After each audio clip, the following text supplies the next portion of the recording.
guys, and welcome to my YouTube channel. If you don't know me, my name is Mare. I've been making Fangirl, Swiftie, and Book Talk content for about 5 years now, and I'm so happy to have you here on my YouTube channel. If you're new here, welcome, and if you're not new, thank you for coming back. I'm so excited to get super real with you guys for this video, so let's get right into it. So anyone who's kept up with me at all before knows that I am deeply invested in concert culture. The outfits, the live streams, the camping of it all, I'm right there.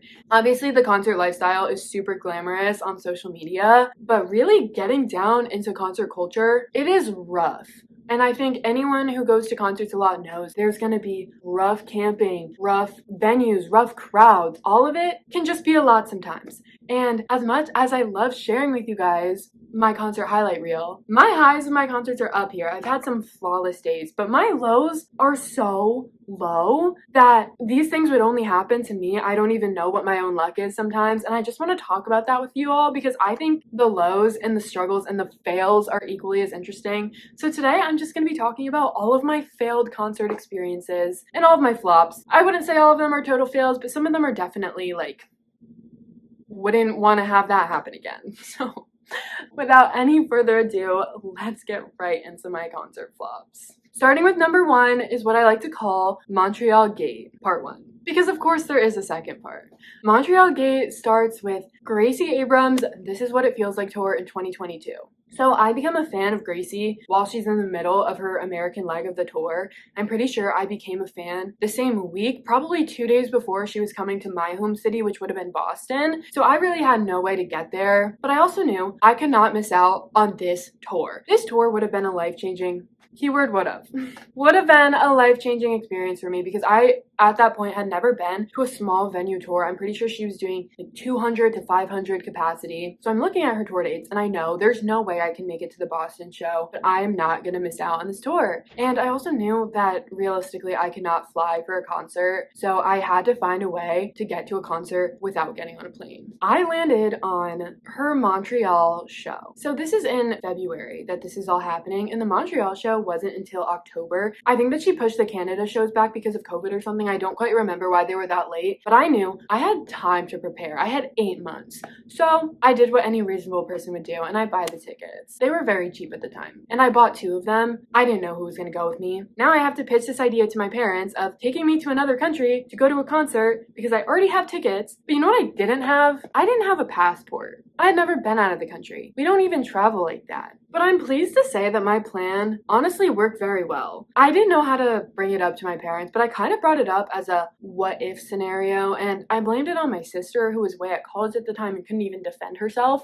But I remember at dinner one night I said, oh, I was talking to Olivia about how I missed Gracie's tour, and she said that we should just go to Montreal in the fall. And I was like, isn't that crazy? My mom was like, actually, that's a good idea. We've never been there. That would be a cool place to go. Let's do it. And I was like, let's do it. And then I was like, you know what? I'll look for tickets, see if I can get some, you know, if I can't get some, whatever. I already had them. So the plan fell together just like that. The second ticket was going to go to my brother. So me and my mom and my brother were all going to go to Montreal for the whole weekend and go to the concert on, I think, the first day and then just explore Montreal. And it was going to be awesome. Keyword was gonna be. Then summer comes around, we get our passports, we do all the things. We are so freaking ready for Gracie Abrams in Montreal. And then one day, multiple of my friends are texting me, Mare, look at Gracie's story. Okay, I'll look at Gracie Abrams' story. She canceled the concert. This is so humbling, even though I don't care anymore. This is still so humbling. She canceled the concert. I don't know why.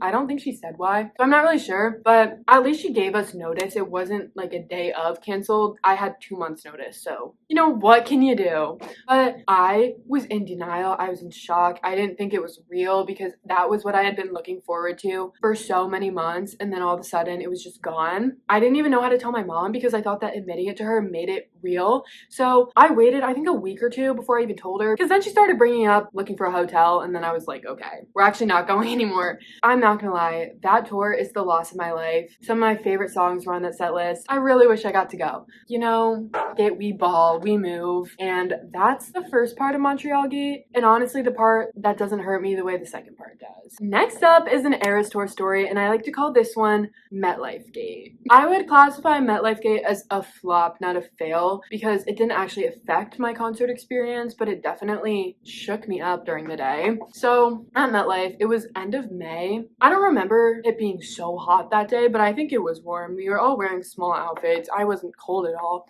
But I'm wearing a tube top, a skirt, and these black knee-high heeled boots. And they were so uncomfortable. I tried so hard to get myself used to these shoes, break them in before the show. I would walk around cleaning my room, doing my laundry, wearing these shoes, but it was no help. I should have known better, but I mean, how many times does one get to go to the Eras Tour? For me, it was only 2.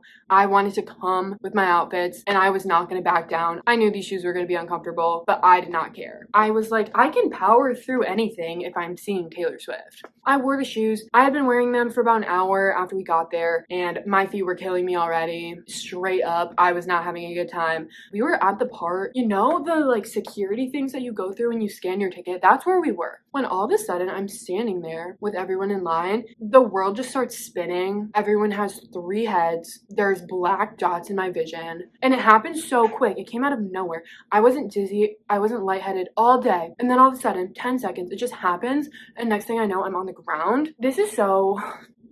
I obviously don't think it's embarrassing if someone passes out or like, you know, at a concert, but for me, it's like, you never want to be that person. Nobody wants to be that person. And I also didn't understand why it happened because I was not, I don't think I was dehydrated. I just ate a full meal. I don't understand why that happened. And I guess I'm thinking maybe it was something to do with the shoes, but I don't understand how like my feet hurting makes my like vision go blurry and I'm feeling lightheaded. I don't know. This is something that I've only told my closest friends. And the friends that were with me when it happened, I've never talked about it with them ever. And I hope that I never do because I'm like, I hate that you guys perceived me like that.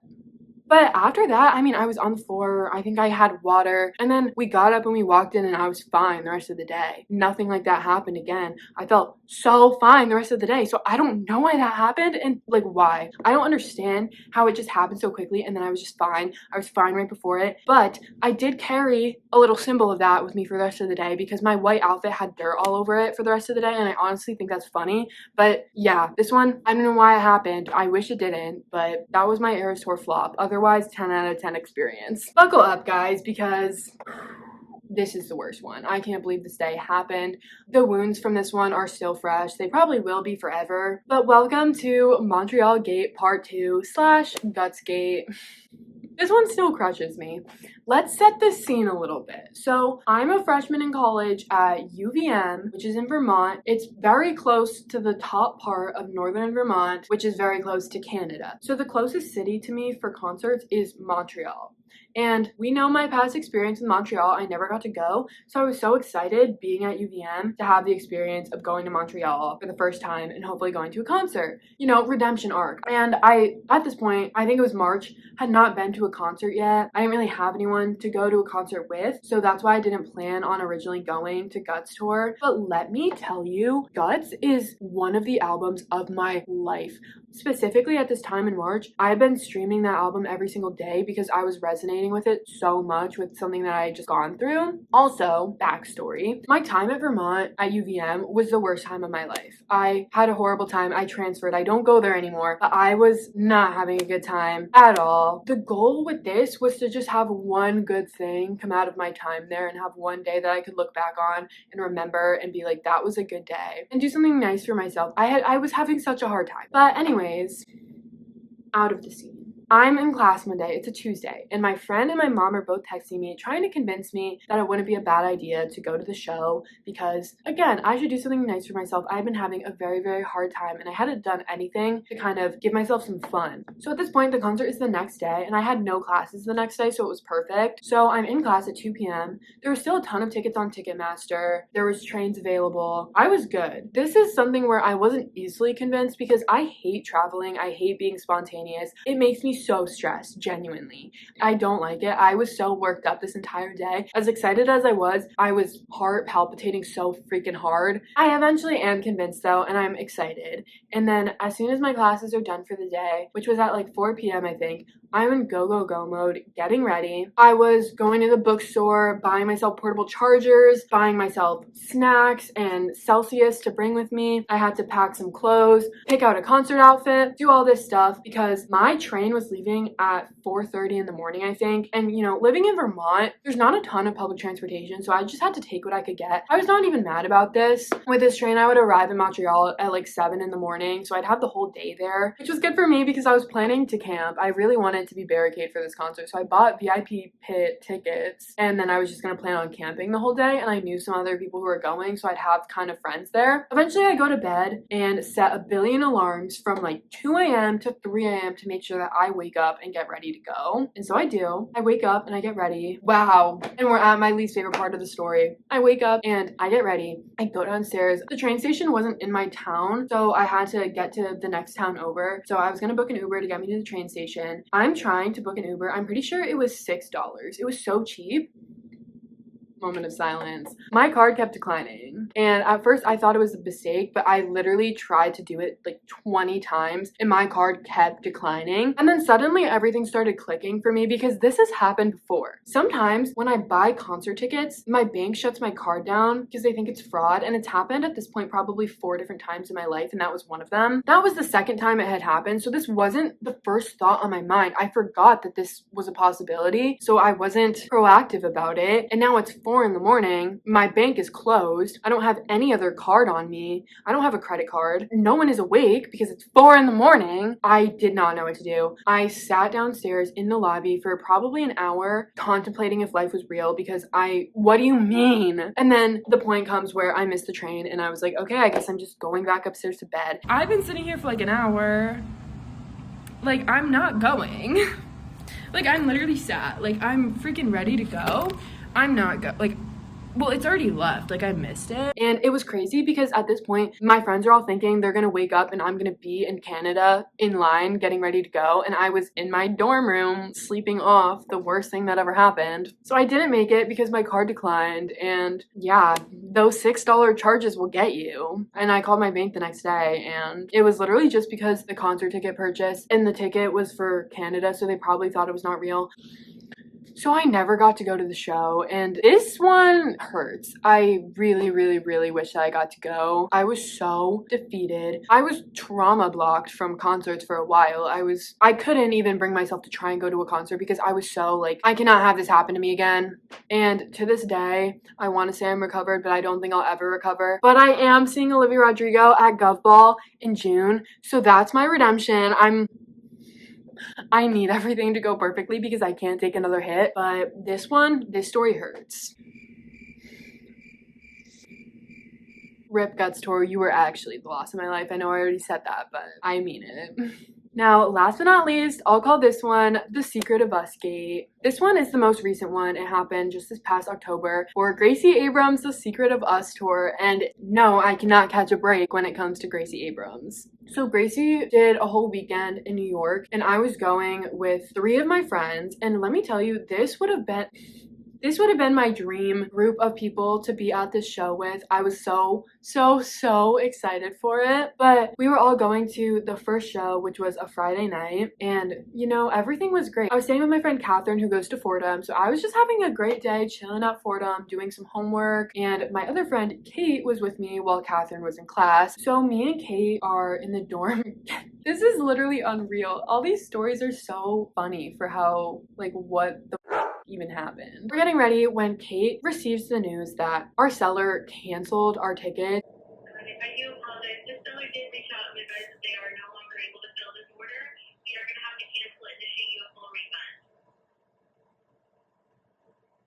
What happened? Because I contacted you guys earlier. Our tickets were probably never real. They were giving us a refund, but we were left with no tickets. And me and Kate are trying to figure this out. She's calling the Vivid Seats helper person who's trying to help her. At this point, I think Wiley had went to Radio City where Gracie was playing to try and hop in the box office line while the rest of us are at Fordham just trying to figure it out over the phone. She was able to get 2 tickets at the box office, so her and Kate were gonna go to the show, and me and and Catherine still had not given up hope. I'm not even mad that this happened looking back, because as much as I wanted to go to the show with these people, it all worked out in the end. And also, the pictures that we took that night are the cutest pictures I've ever taken in my life. They're the best pictures that I was so lucky to be a part of. This is the photo that at my funeral I hope is displayed of me, because I love these pictures. So, you know, do it for the gram, not do it for the Gracie. Anyways, so me and Catherine were not able to get tickets in the box office. We got there too late. The line was so long. So we left for the night. We got dinner. You always hear the horror stories of people getting scammed for tickets, but you never think it's gonna be you. It's so humbling. It's so humbling. We didn't know when the show was gonna end, so we came back and we were a little too early. We saw people standing outside this one door, and apparently you could hear Gracie through it. So we're listening to part of the concert through the door. There is the right time. Chances are I'll be here. We could share a lifeline.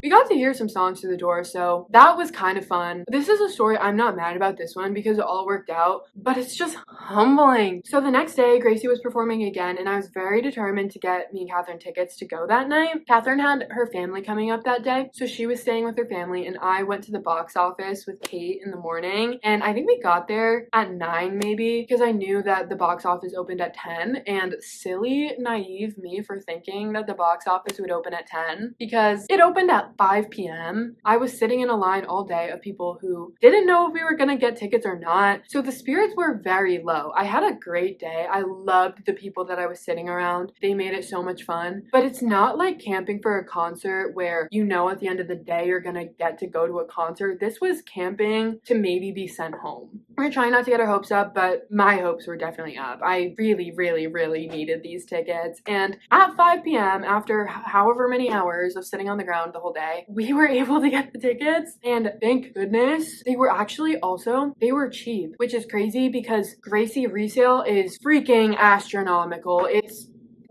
like Eras Tour prices. So it was awesome that we were able to get those tickets. I literally sprinted back to Fordham, got ready in 10 minutes, made our way back to Gracie, and we were able to be there for the show, and we had a great time. If you feel like falling, catch me on the way down. Never been less empty, all I feel is free now. I'm so happy that all worked out and that all of us were able to see Gracie. That one was, I would say, half flop, half fail, because I am very sad that I didn't get to be at the show with all of my friends at once, but I'm just happy that it all worked out for us, and even though we got scammed, we did get our money back and we did get to go, so can't complain too much about that one. But yeah, this is your reminder that social media is a highlight reel, and sometimes concert experiences are really, really rough. They still make for fun stories though, and that's the important part. Thank you guys so much for watching this video. I hope you enjoyed hearing about all of my most humbling moments, and I had so much fun sharing them with you guys. If you want to see more of my content, be sure to follow me on both my Instagrams and my TikTok, and they'll all be on the screen. Please be sure to like, comment, and subscribe on this video, and I will see you guys next week. I love you all. Bye guys!